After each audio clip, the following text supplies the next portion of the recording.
Hey guys, welcome back to another amazing episode of Blazing Beards. Hey guys, sorry I haven't been around for a little while with the holidays. I've been kind of busy, but I'm back now, and today I have a very interesting topic to discuss with you guys. One of the things that's been kind of a rage in the bearded world for the last, I'd say for the last year, has been the subject of co-washing. Co-washing your beard. Is it a good thing? Yes, overall I believe it is a good thing. Co-washing your beard, you know, it allows you to clean your beard on days that you don't shampoo it, and you know, it adds additional moisture and helps with the styling of your beard. So overall it's a good thing. But are all co-washes made the same? As bearded guys, you know, we care about what we put into our beards.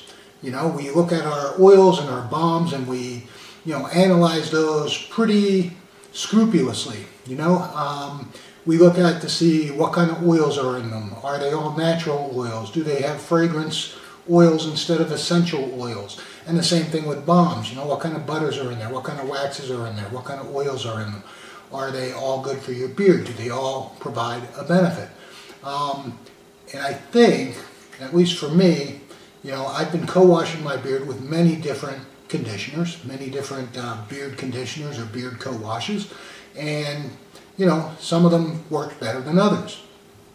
So this made me start to think, you know, what's the difference in these conditioners versus conditioners you get in the store, you know, for that are for your hair instead of for your beard. So I did a little analysis. I did an analysis of 6 different beard co-washes or beard conditioners. You know, a conditioner or co-wash, if you don't know, is you put it in the shower, you know, and it's a rinse out type conditioner. You don't leave it in. You put it in, you let it sit for 3 or 4 minutes, and then you rinse it out. So, what were the conditioners that I used? I looked at some that I had around and some that I've used in the past. So I looked at Zeus brand conditioner, Scotch and Porter conditioner, Boss Man conditioner, Beard Guys conditioner. I also used one that is not necessarily made for beards. It's Shea Moisture, but it had a lot of good ingredients, so I bought it and I used that in my beard. And then the last one, I believe, was Heroes and Legends. So I looked at Heroes and Legends. I haven't bought that one yet, but it's one that I'm looking at using, so I wanted to do the analysis on that as well. So let me tell you about what I did. So the first step in my method was to list all of the ingredients for each of these products. There were a lot of ingredients. So I listed all of the ingredients, and then when I looked at them, I said, let me pull out all the stuff that I know is good. You know, so if it had argan oil, grapeseed oil, jojoba seed oil, you know, shea butter, and products like that in it, I pulled those items out and I counted those as these are good products. Okay, I know just by reading the label that they're good for my beard. Then I took out all the other ingredients that were listed, and some of these things had such complicated names, really hard to you know, pronounce type names, and I said, what is all this stuff? Because there was a lot of it, and I looked up every single item on those ingredients list to see what they were, and it was very interesting. So I classified those ingredients in 2 categories. One category was stuff that is bad, I mean really bad for your beard hair and skin, something that you know, don't necessarily want to put into your beard, or you wouldn't if you knew what it was. And the other stuff, I labeled just that, other. So I had 3 categories. I had the good stuff, the bad stuff, and the other category. The other category were things like preservatives, anti-static agents, water repellent or rinsing agents that were inside those conditioners. And these things were not necessarily bad, even though they had complicated names.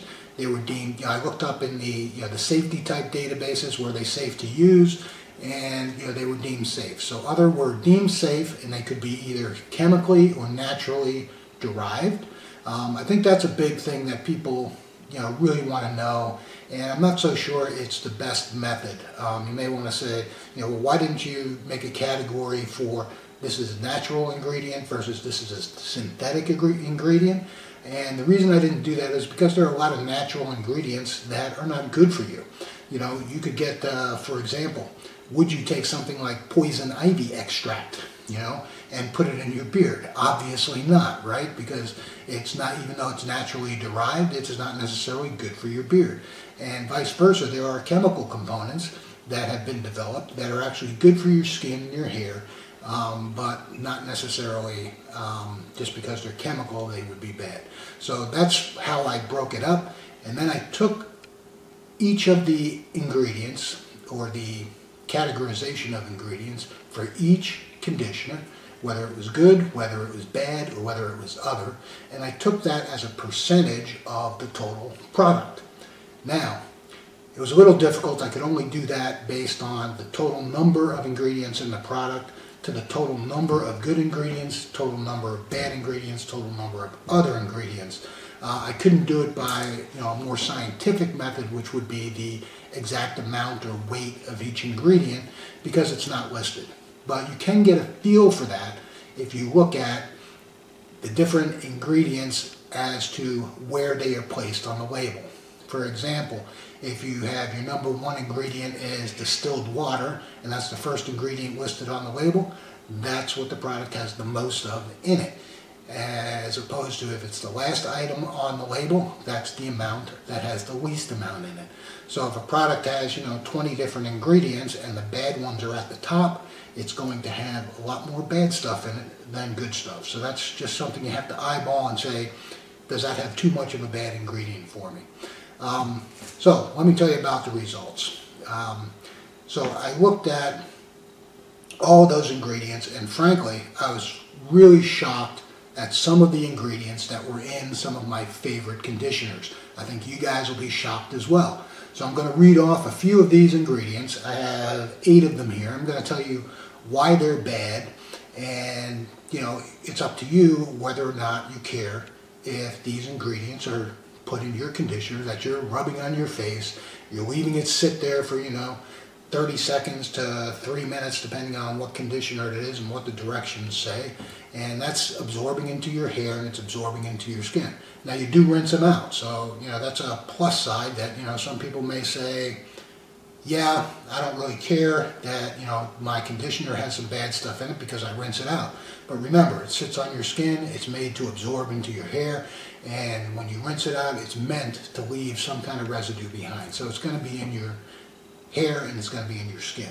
So anyway, without further ado, here are some of the bad things that I found in my conditioners.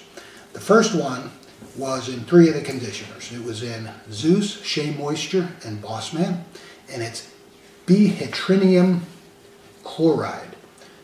This is listed as a toxic compound in concentrates of 0.1% or less. It has been shown to damage the eyes, causing tissue death of the mucous membranes. What is it? It's an anti-static organism, an anti-static organic compound that supposedly strengthens your hair. It's debatable as to whether this is safe in low concentrations, and it's not to be confused with bihydronium methosulfate. So it has the same first word, but the methosulfate versus the chloride. The chloride is dangerous, the methosulfate is actually safe, and they both basically do the same function. And some of the other ones had that ingredient instead of this one. The second bad ingredient that I found, many people will say this is not bad because you can find it in beard oils as well. So a lot of the leather-scented beard oils, for one, use a fragrance oil. So I classified fragrance oils as bad. And that's only because I researched what is in fragrance oils, what makes them up, because it's really a trade secret. The companies are not required to put down the ingredients that's inside their fragrance oils. They just list fragrance oils. So I did a little research on fragrance oils and what is in them. And basically a fragrance oil is a chemically derived scent not from essential oils. Fragrances are trade secrets, like I said, and they don't necessarily have to list the harmful ingredients. But common ingredients in fragrance oils are acetone, ethanol, benzaldehyde, formaldehyde, limonene, methylene chloride, camphor, ethyl acetate, linalool, benzyl alcohol, and phthalates and synthetic musks are also commonly used in potentially hazardous materials. Now, what I was shocked at is all but one of the conditioners that I had use fragrance oils instead of essential oils. So I don't really understand why they would do that in these conditioner companies. Probably because it's cheaper. Because, you know, for me at least, when I use a conditioner or a shampoo, I don't really care. I mean, as long as it doesn't smell terrible. You know, that smell, you wash it out and, you know, you don't smell it anymore, and then you cover it over with your beard oil or your beard balm. Has a scent to it, and, you know, it really doesn't conflict with it. So I don't know why, other than for a cost reason, any company would put fragrance oils in a conditioner or a shampoo. But that's just me. Anyway, so it's up to you guys whether or not you like fragrance oils in your stuff. I personally would prefer a natural essential oil. The next ingredient that I found was in Zeus brand products, and it is polysorbate 60. This is an emulsifier that helps with water retention, and it helps keep oil from separating. It's safe at less than 0.46%, or basically 0.5%, but it's toxic at higher concentrations. And that was only found in the Zeus conditioner. The next one, I put in the bad ingredients, and it was not necessarily bad from a, is it bad for your skin, is it bad for your hair? Actually, it's beneficial, but you'll see why I put it in. So it's called glucanolactone, and it holds moisture and provides UV protection, which is a good thing. But it's also used as a pheromone for attracting oriental cockroaches. So I just thought that was bizarre that that would be in my conditioner. Why would I want something that I put into my beard that attracts oriental cockroaches? You know, I'm not thinking that oriental cockroaches are going to be coming out of the walls and trying to nest in my beard or anything, but I just thought it was bizarre, so I put it down as a bad ingredient. I don't know why that would be used. There must be a million other ways to provide UV protection than to use a pheromone that's used for attracting Asian cockroaches. That's just disgusting to me. Anyway, the next ingredient was sodium benzoate. And that's a preservative that has been linked to cancer and other diseases. So, you know, do you really want to be putting that on your skin? And that was found in Zeus brand conditioner. The next one was dimethicone. Now, this is a silicon-based polymer. You know, it's safe, but silicons have a tendency to build up on your hair over time. It's hard to get them out. It could cause acne and skin irritation, and that's why on a lot of products you see, one of the first things they say on is silicone-free. And I was really shocked at this one because it was in one of the products that I thought was one of the most natural products. I mean, that's how they advertised themselves, and that was Beard Guys. So Beard Guys conditioner actually has silicone in it. So I was just shocked at that. I think it's interesting to note that a lot of beard companies come out and they say, you know, we make our products with natural ingredients. Now that gives you the impression that all of the ingredients in their products are natural, but it's not. It's not true at all. Many of them say, you know, we use all natural ingredients. Well, you may use all natural ingredients, but they use other ingredients too. They just don't tell you about those. So, you know, be careful, you know, listening to the marketing hype, or I think it's a little bit deceptive when companies tell you we use natural ingredients and they don't tell you we use both natural and unnatural ingredients. So, and then again, remember, just because it says natural does not mean it's good for your beard. You know, you wouldn't put snake venom in your beard, and that's a natural product. The next one was found in Beard Guys, Scotch & Porter, and Boss Man, and it is phenoxyethanol.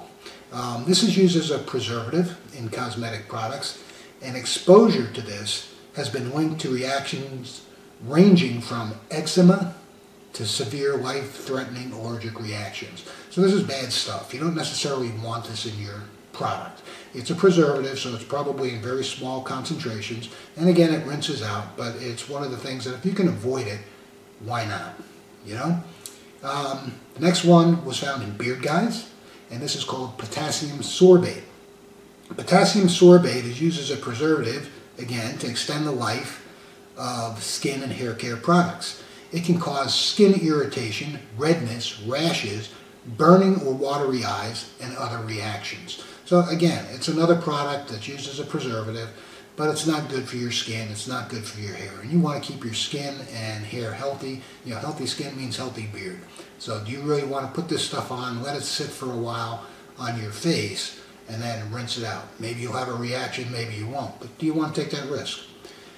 The next one was found in Boss Man products, and it is called stericonium chloride. Stericonium chloride is a positively charged salt that attracts and binds proteins which are negatively charged. It's found to increase luster and improve the condition of wet or dry hair, often serving as a detangler. This is also a toxin that it's classified as a toxin, and it causes skin irritation. So again, it's another one. May not be terrible, but it's, you know, bad enough that, you know, I wouldn't want it.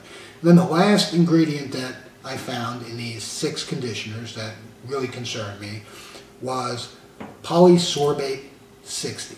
I'm sorry, it's polysorbate 80. Polysorbate 80's material data safety sheet lists eye irritation as a hazard. The cosmetics database also notes cancer, developmental and reproductive toxicity concerns, with lesser concerns including organ toxicity and neurotoxicity. Although it ultimately finds it a low hazard ingredient, in 2006 animal studies showed reproductive effects at a very low dose, and an in vitro test on 1 million cells, it showed positive mutation results. So, I mean, this is bad stuff. This is like, you know, it causes mutations, it has impacts on fertility, and you're rubbing this to be absorbed into your skin. And again, that was in Boss Man products. So, you know, some of these products or some of these companies, you know, Boss Man, Beard Guys, you know, I didn't expect to find these terrible ingredients in, but they're in there. They're in their conditioners. So, what you really need to do is you need to look at it from a standpoint of, are there other alternatives? So out of all of the products, you know, all 6 of the conditioners, they had at least one negative thing in there.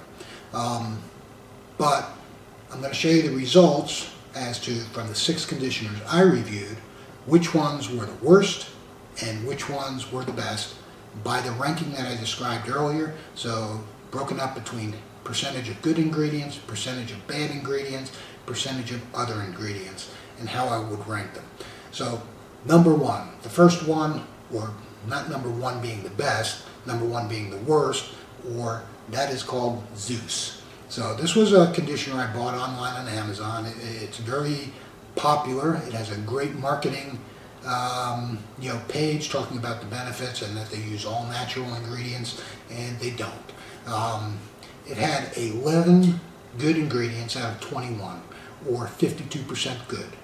It had 5 bad ingredients out of 21, or 24% bad, and it had 24% other ingredients, which were not bad, but you know, they weren't necessarily good for you either.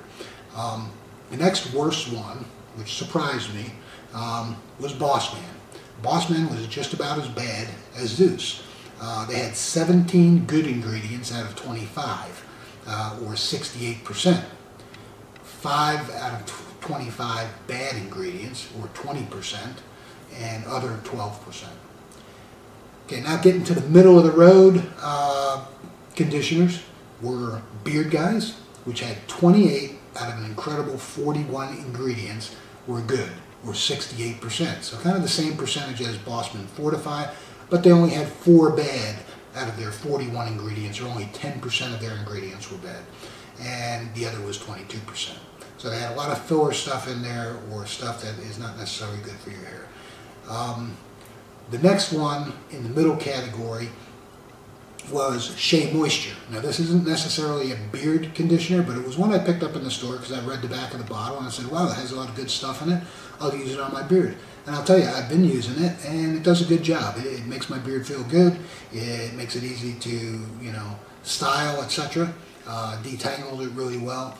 So, you know, I kind of like the last three products that I have on my list. I kind of like them, I use them, although they do still have some bad ingredients. Shea Moisture had 15 good ingredients out of 22, whereas, what is that, that's 68%. It had only one bad ingredient, and the bad ingredient in Shea Moisture was that one of the first ones, I believe it was the bihydramonium chloride. So that was the one that, you know, you get it in your eyes, it could actually kill the mucous membranes in your eyes. So if you do get that, you know, you want it to be, you want to be careful not to get it in your eyes. But other than that ingredient, all the ingredients in Shea Moisture were good, and Shea Moisture is the only product in the conditioners that used only essential oils for their fragrance. They didn't use the fragrance oils. So from my standpoint, I'll still use Shea Moisture. I think it's a pretty good conditioner. I'll just be careful not to get it in my eyes. The next one, or in second place of the best, is Scotch Porter. So Scotch Porter had 18 good ingredients out of 24 ingredients, or 75%. It had 2 bad ingredients, one of which was fragrance. So, you know, that's up to you guys as to whether or not you want to use conditioners that have fragrance in them. So, and then it had other ingredients were 17%. So basically it had 18 good, 2 bad, and 4 other type filler ingredients. Now the last one, the one that comes in first place, and I haven't even tried this conditioner yet, so I will try it. I am going to buy it because it was had such good ranking out of all of them. Heroes and Legends. So Heroes and Legends had 10 out of 13 ingredients good. So that's 77% of the ingredients in Heroes and Legends was actually very good for your hair and your skin. It had 1 bad ingredient only, which was fragrance. So, you know, again, you know, whether you want to use fragrance or not, that's up to you. And then it had 15%, or 2 of their ingredients were, you know, other things like, you know, but they were natural. So it was natural preservative, and I think there was a detangling or anti-static agent in there that was also natural and good for you. So, well, not necessarily good for you, but not bad for you. So I'm definitely going to buy some Heroes and Legends. I would just make a suggestion to Heroes and Legends to, if they put just essential oils in their products for their fragrance, they'd have 100%, you know, all natural, good for you product that they could, you know, really blow the doors off the rest of the competition, because apparently none of these companies use all natural ingredients when it comes to their conditioners. So, but Heroes and Legend, a whopping 77% of their ingredients was good, or that's 10 out of 13.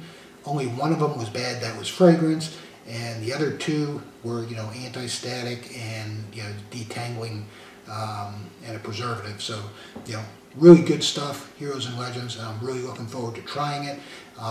But you guys, you know, while you choose your conditioners, you know, this was a lot of work to do this analysis to see what's in these conditioners and what's good for you and what's not.